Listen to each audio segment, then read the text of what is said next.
Hello दोस्तों, स्वागत है आप सभी का आपके favourite YouTube channel Vedanshi technical classes में। आज के इस वीडियो में अपन पढ़ेंगे सिंक्रोनस मोटर से रिलेटेड कंपटीशन एग्जाम्स में बार बार पूछे जाने वाले क्वेश्चन आंसर।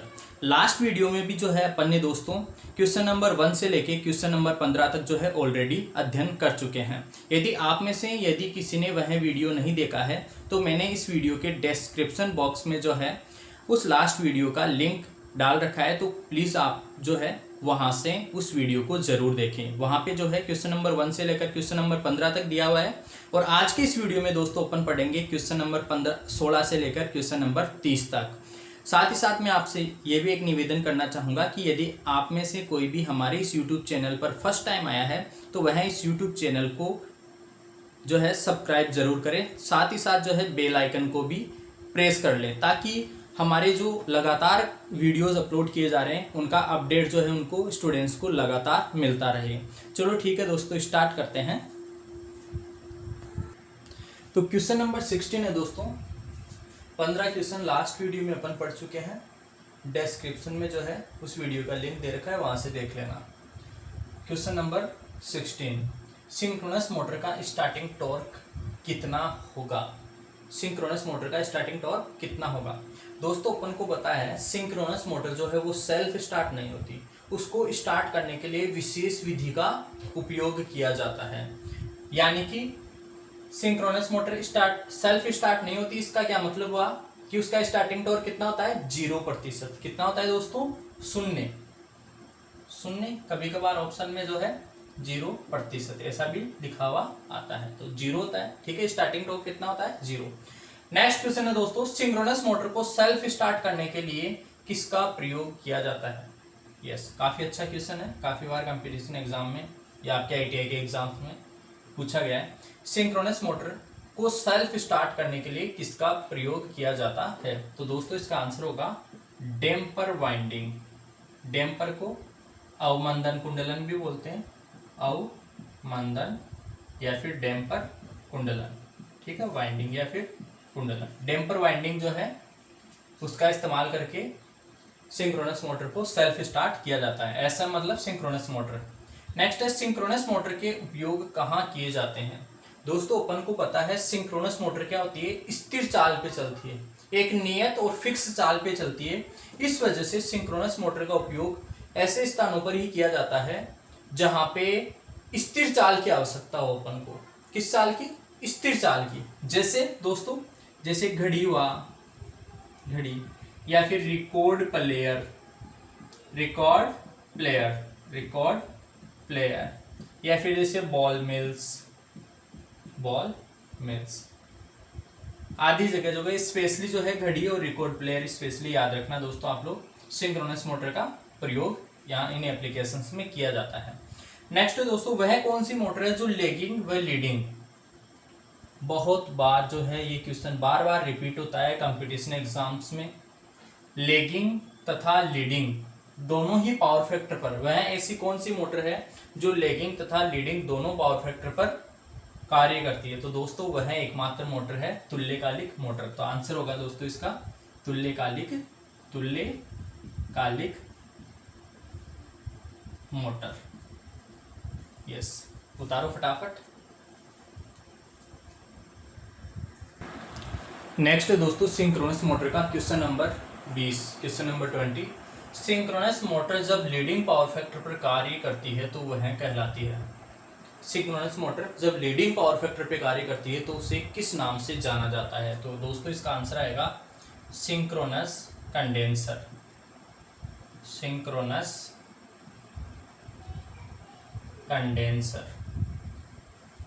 सिंक्रोनस कैपेसिटर बोल दो या फिर सिंक्रोनस कंडेंसर। सिंक्रोनस कैपेसिटर भी बोल सकते हैं अपन, यानी कि मोटर जो है कैपेसिटर की तरह कार्य करती है। कैपेसिटर लीडिंग पावर फैक्टर किस में होता है? कैपेसिटर में। तो मोटर जब लीडिंग पावर फैक्टर की तरह कार्य करेगी तो उसे अपन क्या बोलेंगे? Synchronous condenser. नेक्स्ट क्वेश्चन है दोस्तों, सिंक्रोनस मोटर सिंक्रोनस कंडेंसर की भांति कब कार्य करती है? या फिर इसको ऐसे ही पूछा जा सकता है कि क्यों कार्य करती है? तो इसका दोस्तों राइट आंसर होगा जब सिंक्रोनस मोटर बिना भार के, बिना भार पर हो तथा उच्च उत्तेजन अवस्था में हो, उच्च उत्तेजन अवस्था में हो।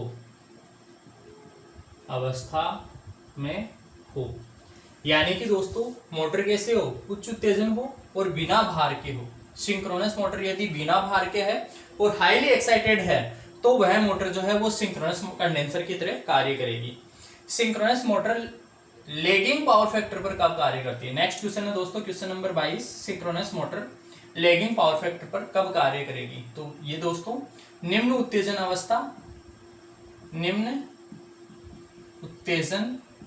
तथा भार युक्त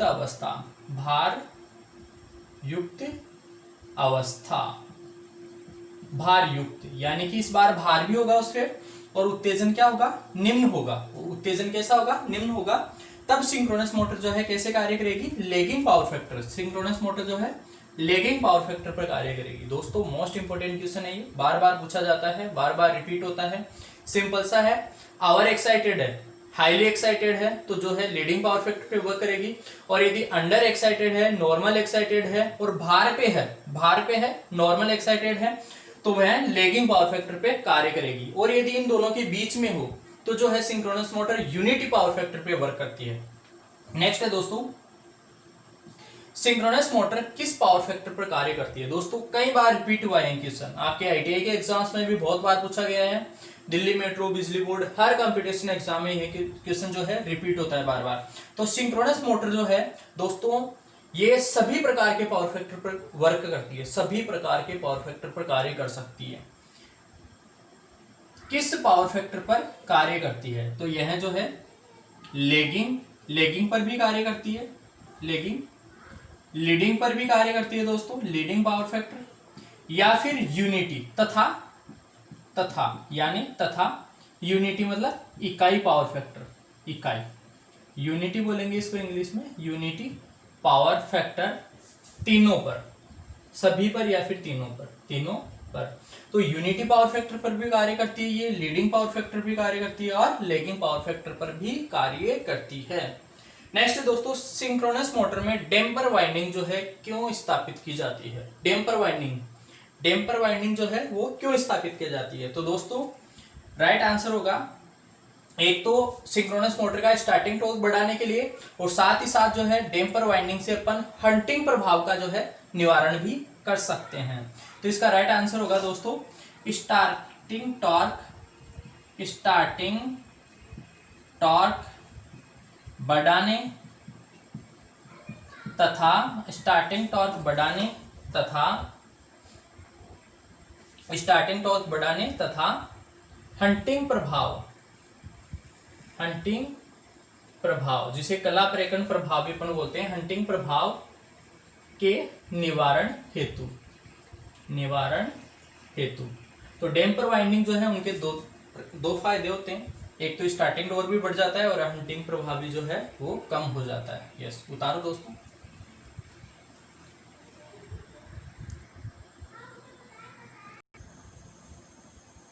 नेक्स्ट दोस्तों क्वेश्चन नंबर 25, क्वेश्चन नंबर 25, यदि सिंक्रोनस मोटर की फील्ड वाइंडिंग शॉर्ट सर्किट हो जाए तो क्या होगा?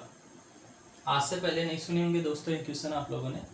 यदि सिंक्रोनस मोटर की फील्ड वाइंडिंग, आपको पता है सिंक्रोनस मोटर में फील्ड वाइंडिंग होती है जिसको अपन डीसी सप्लाई देते हैं, और एक स्टेटर वाइंडिंग होती है जिसको अपन 3 फेज एसी सप्लाई देते हैं। तो क्वेश्चन है दोस्तों कि यदि सिंक्रोनस मोटर में फील्ड वाइंडिंग शॉर्ट सर्किट हो जाए तो क्या होगा? तो दोस्तों सिंपल सा आंसर है इसका, मोटर इंडक्शन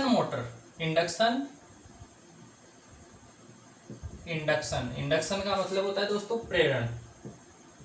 प्रेरण मोटर की भांति कार्य करेगी। मोटर जो है वो इंडक्शन मोटर की भांति कार्य करेगी दोस्तों। इंडक्शन मोटर में क्या होता है, रोटर शॉर्ट सर्किटेड होता है, तो यहाँ पे रोटर क्या हो रहा है दोस्तों, शॉर्ट सर्किट हो रहा है। तो सिंक्रोनस मोटर का रोटर भी यदि शॉर्ट सर्किट हो जाएगा तो जो मोटर है वो इंडक्शन मोटर की भांति कार्य करेगी। नेक्स्ट दोस्तों, यदि सिंक्रोनस मोटर में एक फेज शॉर्ट हो जाए, एक फेज, कोई सा भी एक फेज, 3 फेज में से कोई सा भी एक फेज शॉर्ट हो जाए तो क्या होगा। तो दोस्तों कोई भी 3 फेज मोटर हो, यदि एक फेज शॉर्ट सर्किट हो जाए ना तो 2 फेज से मोटर चलेगी। अब 2 फेज से मोटर क्या होगी, घूमती जाएगी, कुछ देर तक तो घूमेगी, वो कुछ देर तक घूमते घूमते वो गर्म हो जाएगी और कुछ समय बाद जो है उसकी वाइंडिंग जल जाएगी, बर्न आउट हो जाएगी। तो इसका आंसर होगा दोस्तों, मोटर गर्म होकर उसकी वाइंडिंग जल जाएगी। मोटर गर्म होगी और कुछ समय बाद जो है वाइंडिंग जल जाएगी। नेक्स्ट दोस्तों, वी कर्व कौन सी मोटर के लिए बनाया जाता है। वी कर्व दोस्तों डीसी मोटर भी होती है, ऐसी इंडक्शन मोटर भी होती है, स्क्वायरल गेज इंडक्शन मोटर भी होती है, सिंगल फेज मोटर भी होती है। लेकिन जो वी कर्व है वो दोस्तों सिंक्रोनस मोटर के लिए बनाया जाता है। कौन सी मोटर के लिए, सिंक्रोनस मोटर के लिए। दोस्तों वी कर्व का काफी बार क्वेश्चन पूछा गया है। वी कर्व स्पेशली याद करो, वी कर्व होता किसके लिए है, सिंक्रोनस मोटर के लिए। काफी अच्छा क्वेश्चन है, सिंपल सा है। ये क्वेश्चन याद होगा तो नेक्स्ट क्वेश्चन भी आप लोग जो है इससे रिलेट कर पाओगे। तो वी कर्व जो है वो सिंक्रोनस मोटर के लिए बनाते हैं अपन, सिंक्रोनस मोटर के लिए बनाते हैं। नेक्स्ट है दोस्तों, देखो वी कर्व किन 2 धाराओं के मध्य खींचा जाता है। वी कर्व किन 2 धाराओं के मध्य खींचा जाता है, यानी कि वी कर्व जो है किन्हीं 2 धाराओं के मध्य खींचा जाता है। किस किस के मध्य खींचा जाता है, धाराओं के मध्य। लेकिन धाराएं होती कौन सी है, ये क्वेश्चन में पूछा है अपन से। तो दोस्तों वी कर्व देखो किसके लिए बनाते हैं अपन, सिंक्रोनस मोटर के लिए। और आपको पता है दोस्तों सिंक्रोनस मोटर में अपन रोटर को भी धारा देते हैं, डीसी धारा, और स्टेटर को देते हैं एसी धारा। तो जो एक तो होती है जो रोटर को सप्लाई देते हैं उसको अपन बोलते हैं उत्तेजन धारा या फिर फील्ड धारा या फिर क्षेत्र धारा, और जो स्टेटर होता है उसको अपन बोलते हैं स्टेटर धारा। तो यहाँ पे जो है एक स्टेटर धारा और एक होती है रोटर धारा या फिर उत्तेजन धारा। इन 2 धाराओं के मध्य जो है ये वी वक्र खींचा जाता है। तो दोस्तों आंसर होगा इसका क्षेत्र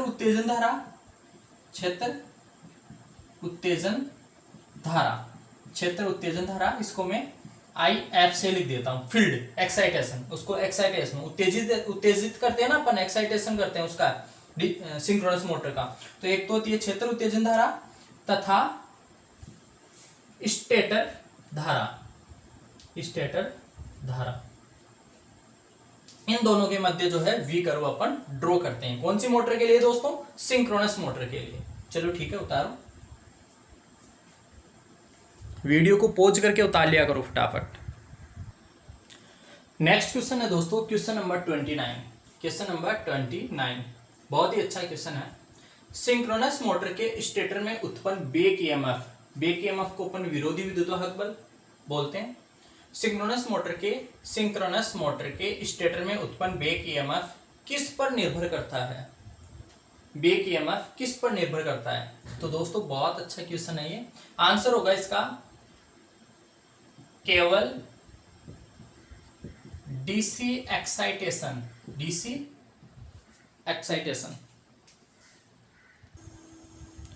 तो 29 का आंसर होगा दोस्तों केवल डीसी एक्साइटेशन, डीसी उत्तेजना पर। जो स्टेटर में उत्पन्न बैक ईएमएफ है वो केवल और केवल किस पे डिपेंड करेगा, डीसी एक्साइटेशन पर। नेक्स्ट क्वेश्चन और आज की इस वीडियो का लास्ट क्वेश्चन दोस्तों, सिंक्रोनस मोटर में डैम्पर वाइंडिंग कहाँ स्थापित की जाती है। सिंक्रोनस मोटर में डैम्पर वाइंडिंग कहाँ स्थापित करते हैं। दोस्तों ये तो अपन को पता है, डैम्पर वाइंडिंग जो है रोटर में स्थापित करते हैं। रोटर में, जैसे रोटर है सिंक्रोनस मोटर का,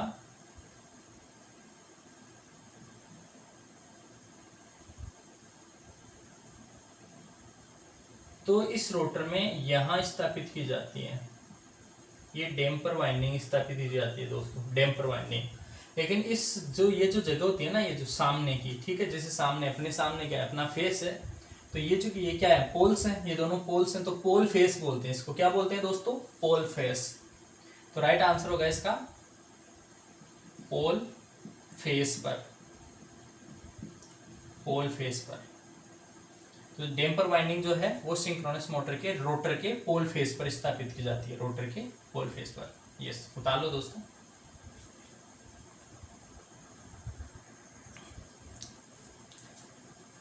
तो ये थे दोस्तों आज की इस वीडियो के 15 क्वेश्चन सिंक्रोनस मोटर से संबंधित। मिलेंगे दोस्तों अगले वीडियो में, तब तक के लिए आप सभी को बहुत बहुत धन्यवाद।